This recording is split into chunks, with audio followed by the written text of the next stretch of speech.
Okay, let's dive right into this explainer, where we're going to unpack Napoleon Hill's seminal 1937 classic to uncover the actual blueprint behind some of the greatest fortunes in American history. You know, Think and Grow Rich isn't just a collection of nice-sounding theories. It's a philosophy that was systematically pieced together from the real-world wins of over 500 of America's most wildly successful figures. So let's explore this together and look at the exact step-by-step mechanics they use to generate massive success, often starting from absolutely nothing. Here's our agenda for today. We'll start with thoughts into riches, move on to the power of desire, explore faith and the subconscious, look at a real-world billion-dollar idea, and then wrap it all up with organizing specialized knowledge. Let's get right to it. We are kicking things off with this incredibly powerful quote straight from the text, mostly because it sets the entire foundation for everything we're about to talk about. The core premise here is that all earned riches, literally every single dollar, begins as a totally intangible idea in the mind. The philosophy argues that a thought, when you deeply emotionalize it and back it up with an unyielding purpose, physically translates into material wealth. It is the absolute starting point. Section 1. Thoughts into riches. The invisible spark of success. Let's see how an abstract thought actually translates into physical reality, starting with the incredible story of Edwin C. Barnes. Now, Barnes had absolutely zero money and no influence, but he literally thought himself into a partnership with the world's greatest inventor by locking onto a single, definite purpose. He didn't just want to work for Thomas Edison, he was completely obsessed with working with him. He actually sneaked onto a freight train, traveling by blind baggage, just to get to Edison's lab in New Jersey. He looked like a tramp when he arrived, and they only gave him a menial job at a tiny wage. But for years, he held on to that burning purpose. When Edison invented a new dictating machine that none of his own salesmen believed in, Barnes saw his opening, sold it massively across the entire nation, and completely cemented his business alliance. And you know, this brilliantly illustrates the flip side. Unlike Barnes, a man named R.U. Darby initially quit just 3 feet from a fortune. During the gold rush, Darby and his uncle struck a really rich vein, but suddenly the gold just vanished. After drilling desperately with no luck, they just gave up and sold their machinery to a junkman for a few $100. Well, that junkman was smart. He hired an engineer who realized the vein picked up again just 3 feet from where Darby had stopped. Darby missed out on millions, but, and here's the crazy part, he analyzed that failure. He took the absolute agony of quitting 3 feet from gold and promised himself he would never, ever stop when a prospect said no. That persistence turned him into one of a tiny fraction of men who sold over $1 million in life insurance every single year. Section 2. The power of desire. Burning bridges to achieve a definite goal.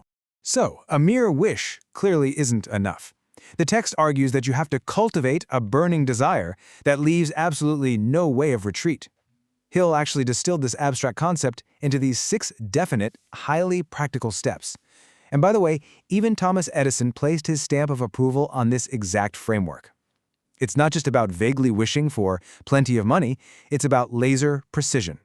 You fix the exact amount, you figure out exactly what service you're going to provide in return, you set a strict date, and you build a plan. And the real magic happens in step 6, where you read your written statement out loud twice a day, literally seeing, feeling, and believing yourself as already having that money. Now, the book makes a really bold claim here. It claims that desire is so overwhelmingly powerful, it can even overcome physical affliction. Hill asserts that he helped his own son avoid becoming a deaf mute purely through the power of instilled desire and belief. His son was born with no natural hearing equipment, but Hill just flat out refused to accept that reality. Instead, he continuously fed the child's mind with bedtime stories designed to plant the thought that his affliction was actually a great asset. Because of this intense instilled self-reliance, the boy went out and sold newspapers totally on his own at age 7. Later on, he discovered he could hear a Victrola phonograph just by biting the edge of the case, which is an early discovery of bone conduction, and eventually an experimental electrical device allowed him to hear practically normally. The text presents this as astounding evidence that nature itself bends to a truly burning desire. Section 3. Faith and the subconscious, the psychological engine. So how do we actually sustain this burning desire? We have to look at the psychological engine running the whole thing, faith. What's really interesting here is how the text redefines the concept of autosuggestion. It frames it as the direct agency of communication between your conscious and subconscious mind. It's basically a tool you can use. By constantly repeating your desire with deep emotion and faith, you voluntarily bypass your conscious guard and plant seeds directly into the incredibly fertile garden of your subconscious. But you've got to be careful, because the text warns that the subconscious makes absolutely no distinction between positive and negative thoughts. It will translate a thought driven by fear just as quickly as one driven by courage. Look at the constructive side. Mahatma Gandhi actually managed to influence 200 million minds to move in total unison, without money or a military, purely through the immense power of shared faith. But then, look at the destructive side. Joseph Grant, a bank official who lost bank funds gambling, filled his mind with so much fear and disgrace that he essentially committed mental suicide. He died shortly after, simply because his subconscious acted on that deeply destructive belief. You are always using autosuggestion, whether you realize it or not. Section 4. The billion-dollar idea. Ideas into massive real-world impact. Let's step out of internal psychology for a second and look at the staggering real-world impact of these principles. Charles M. Schwab harnessed desire, faith, and specialized knowledge to pitch J.P. Morgan and Andrew Carnegie, essentially creating a massive steel trust out of thin air. Schwab was just a 38-year-old executive when he delivered this magnetic 90-minute speech to New York's financial elite.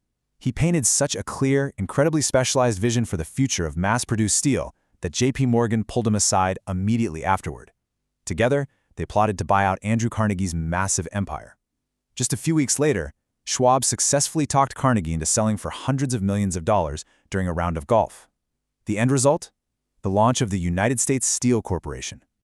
$600 million. That astronomical figure represented the estimated profit generated simply by combining those existing steel companies under one management. That was the financial equivalent of Charles Schwab's single idea. It wasn't the physical factories that created this massive leap in wealth. It was the sheer power of an intangible idea backed by absolute faith and executed with pinpoint precision. Section 5. Organizing specialized knowledge. The practical reality of execution.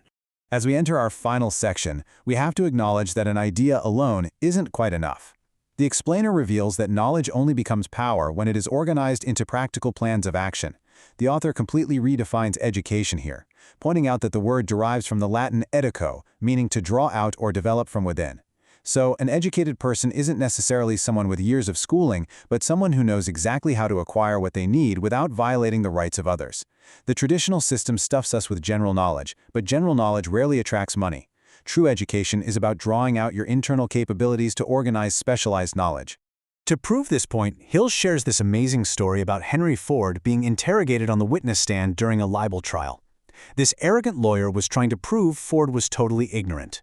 The lawyer just kept throwing completely irrelevant historical trivia at Ford, questions like who was Benedict Arnold and how many soldiers did the British send over, trying to demonstrate that because Ford had very little formal schooling, he wasn't truly educated.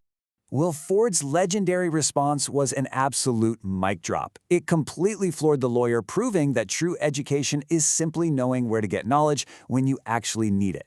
Ford basically said, look, I have a row of electric push buttons on my desk. Why on earth would I clutter up my mind memorizing endless trivia when I can just press a button and have an expert answer any question I could possibly have?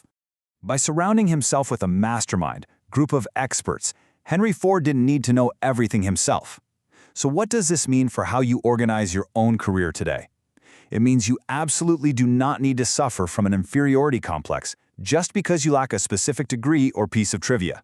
If you can clearly define what you want and organize a harmonious group of experts who possess the specialized knowledge that you lack, you are just as educated and powerful as anyone else in the room.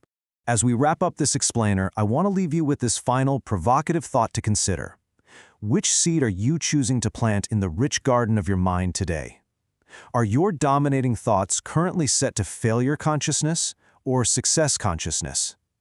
These principles of desire, faith, and organized knowledge are available to anyone, but they require you to take absolute control of the thoughts you permit into your own head. Take a moment today to define your definite purpose and start planting the seeds of your own success.